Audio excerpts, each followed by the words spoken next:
के जल गए, लोकसंगी जैसी बहन यहाँ से विधायक बन गई है। हम संकल्प लेते हैं गौरक्षा का, गौपालन विभाग भी मेरे पास है। हमने पदभार ग्रहण करने के तुरंत बाद कहा कि इस इलाके में जो लोग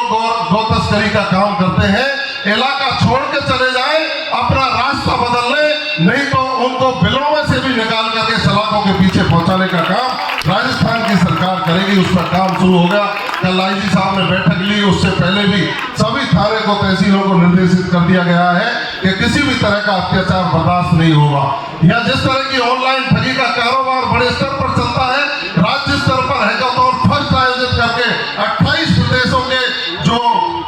एक्सपर्ट हैं उनको बुला करके साइबर क्राइम पर रोक कैसे लगाई जा सके, उसके लिए काम शुरू कर दिया गया है। और इन लोगों को भी शीघ्र ही सलाखों के पीछे पहुंचाने का काम शुरू तो हो गया है, लेकिन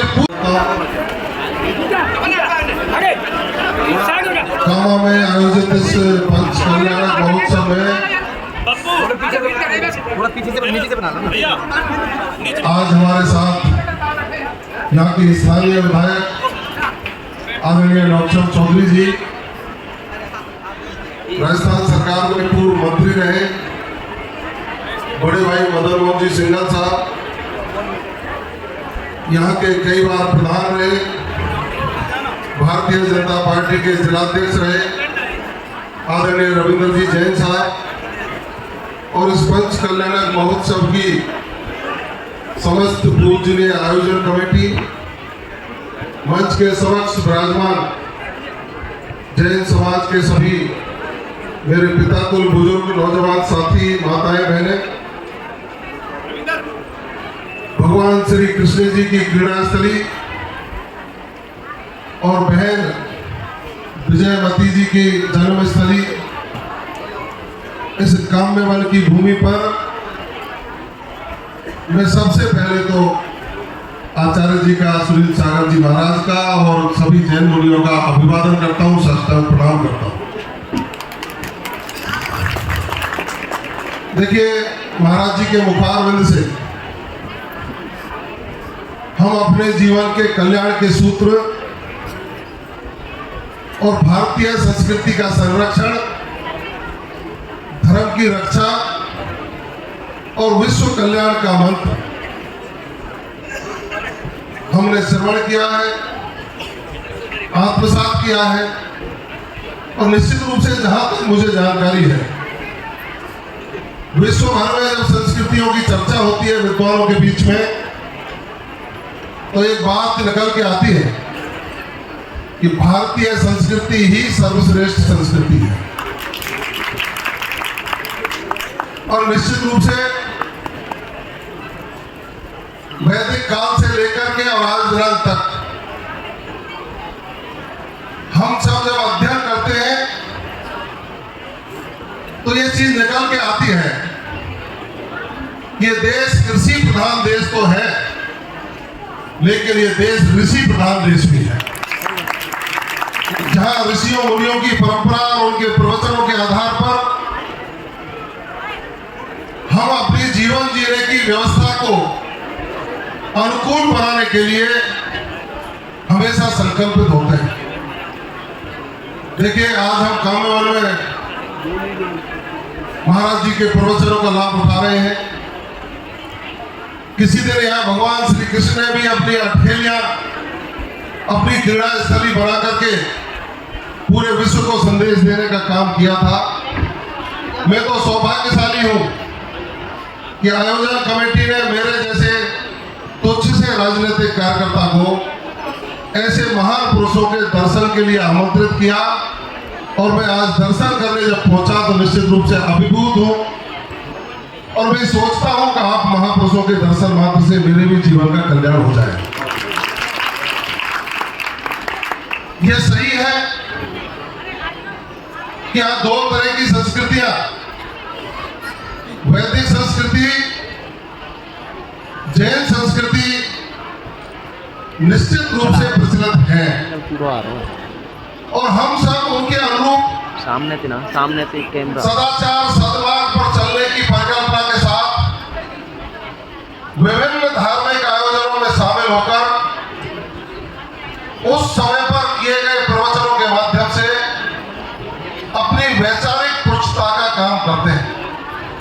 लेकिन आज के वर्तमान समय में महाराज जी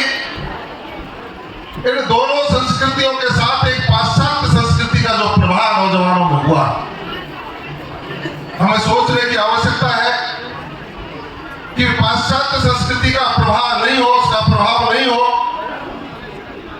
कि पाश्चात्य संस्कृति में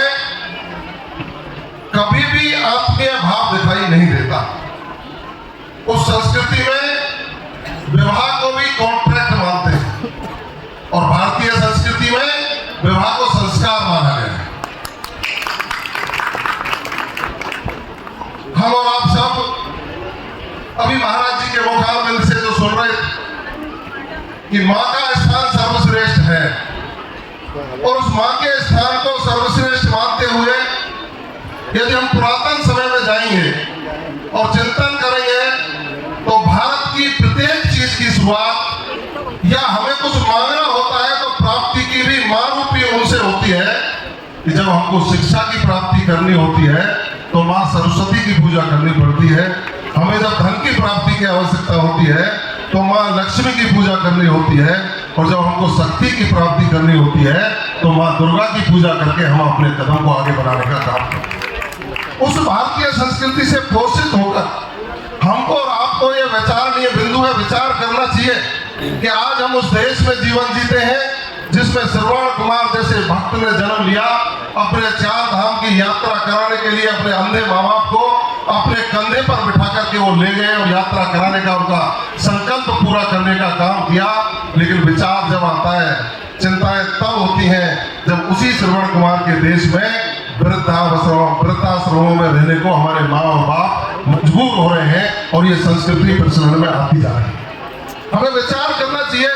कि हम और आप उस देश में जीते हैं जब भगवान राम ने जन्म लिया और भरत जैसा भाई पैदा हुआ, किसी कारणवश उनको वनवास जरूर जाना पड़ा, लेकिन जब उनकी माँ कैकेयी ने कहा भरत को राज मिलेगा, लेकिन हमें साधुवाद देना चाहिए, हमको आत्मसात करना चाहिए भरत जैसे भाई के लक्षण कि उन्होंने 14 वर्ष तक राम के खड़ामुओं की पूजा करना स्वीकार किया, लेकिन सिंहासन की होकर नजर उठा करके नहीं देखी। चिंता जब होती है जब एक भाई भाई की संपत्ति पर हमला करता है, चिंता जब होती है जब पड़ोसी को दुख प्रकट करने के लिए हम मजबूर कर देते हैं, 4 आंगुल के ऊपर मर्डर हो जाते हैं। ये हमको नहीं करना चाहिए। हमें सोचना चाहिए, विचार करना चाहिए कि ऐसे साधु संतों के माध्यम से जो विचार हमको सम्मेलनों में, उनके प्रवचनों में, कथाओं में जब सुनने को मिलते हैं तो निश्चित रूप से उनको आत्मसात करके आगे बढ़ना चाहिए, क्योंकि हम उस देश में जीते हैं जहाँ पन्नाधाय जैसी त्यागी तपस्वी वीरांगना ने जन्म लिया। अपनी स्वामी भक्ति की पराकाष्ठा,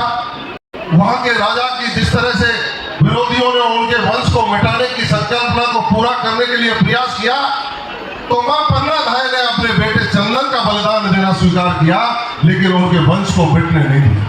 आज हमको और आपको संकल्प लेना चाहिए कि हम त्याग तपस्वी और बलिदानी उस मां भारती में जन्म लेकर के अपने जीवन को सफल बनाने का संकल्प लेते हैं, तो ऐसे जैन मुनियों के इन विचारों से पोषित होकर हमको भी भारतीय संस्कृति को पोषित करने का काम करना चाहिए। मुझे खूब ध्यान है जब समझ शिखर के बारे में भारत सरकार का एक निर्णय हो गया था, मुझे जब जानकारी मिली तो मैं तुच्छ राजनीतिक कार्यकर्ता हूँ, लेकिन मुझे जब जानकारी मिली तो मैंने भी कहा कि समझ शिखर की संस्कृति, उसकी पहचान और उसकी विरासत को बनाए रखने के लिए सरकारों को पुनर्विचार करना चाहिए। और पूरे जैन समाज ने जब सब जगह ये बात कही तो भारत सरकार ने भी उस पर विचार करके जैन समाज की भावनाओं के अनुरूप काम करने का काम किया। पत्र लिखने का मौका मिला तो पत्र भी लिखा। इस तरीके से हम सब लोगों को अपनी संस्कृति और विरासत के संरक्षण का संकल्प लेना चाहिए। आज अनुकूल समय है, ठीक कह रहे थे महाराज जी, आज अनुकूल समय है जब देश में विरासत के संरक्षण की बात हो रही है, क्योंकि जो समाज, जो व्यक्ति और जो देश अपनी विरासत का संरक्षण नहीं कर सकते वो आगे नहीं बढ़ सकते, क्योंकि हमें अपनी विरासत का संरक्षण करके हमारे ऋषियों मुनियों ने, पूर्वजों ने जिस तरह के संदेश देने का काम किया है और हम उसको लेकर के आगे बढ़े हैं, वही हमारी पहचान है, वही हमको ताकत देती है और उसी ताकत के बल पर हम पूरे विश्वगुरु बनने के रास्ते पर चल पड़े। इसलिए चिंतन और मनन करने के बाद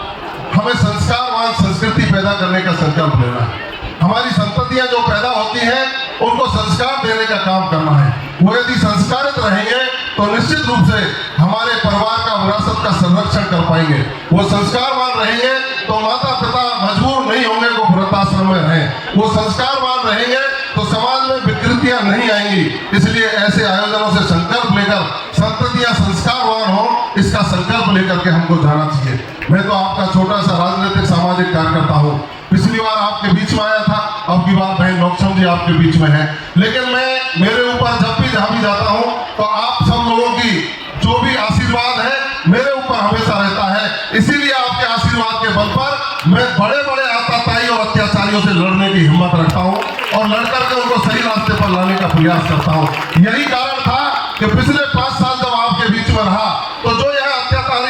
अत्याचारी आतताई यहाँ राज कर रहे थे, उनकी तोप का मुंह आपकी ओर नहीं हुआ, उनकी तोप का मुंह उन्हीं की ओर हो गया और उसमें भस्म होकर के चल गया। नौक्षम जी जैसी बहन यहाँ से विधायक बन गई है। हम संकल्प लेते हैं गौरक्षा का, गौपालन विभाग भी मेरे पास है। हमने पदभार ग्रहण करने के तुरंत बाद कहा कि इस इलाके में जो लोग गौ तस्करी का काम करते हैं इलाका छोड़ के चले जाएं, अपना रास्ता बदल ले, नहीं तो उनको बिलों में से भी निकाल करके सलाखों के पीछे पहुंचाने का काम राजस्थान की सरकार करेगी। उस पर काम शुरू होगा। कल आईजी साहब ने बैठक ली, उससे पहले भी सभी थाने को तहसीलों को निर्देशित कर दिया गया है कि किसी भी तरह का अत्याचार बर्दाश्त नहीं होगा। या जिस तरह की ऑनलाइन ठगी का कारोबार बड़े स्तर पर चलता है, राज्य स्तर पर है तो फर्स्ट आयोजित करके 28 प्रदेशों के जो